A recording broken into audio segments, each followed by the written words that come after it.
Sementara untuk penemuan mayat ini, menurut info dari warga setempat ditemukan sekitar pukul 9 sampai dengan pukul 10 tadi. Tadi kami dibantu dengan warga dan juga dengan instansi terkait melakukan evakuasi, dan sekarang rencana kami untuk dibawa ke rumah sakit untuk dilakukan pemeriksaan lebih lanjut.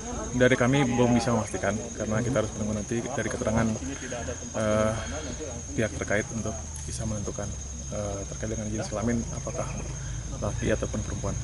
Kondisi jenazah tadi ditemukan memang sudah agak sedikit sudah agak hancur, kemungkinan dikarenakan beberapa hari ini hujan, dan diperkirakan juga kondisi sudah mayat ini sudah beberapa hari di sini sampai dengan ditemukan tadi. Posisinya kurang lebih kita naik ke atas sekitar 2 kilo untuk naik ke atas, ya di bawah tebing. Ditemukan di kaki Gunung Agung, di batas antara pemukiman warga dengan batas hutan. Posisinya tengkurap dengan sebagian tubuh sudah tidak ada. Yang menemukan pertama informasi dari warga masyarakat atas nama I Ketut Kutu.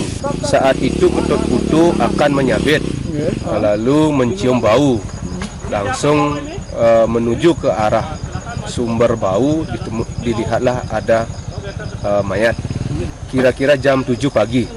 Ya lumayan, jalan sangat terjal dan hanya bisa dilalui dengan jalan kaki. Untuk sementara ini belum bisa diketahui. Untuk sementara pelapor atau penyampaian dari warga sekitar belum ada, dan tidak ada kehilangan.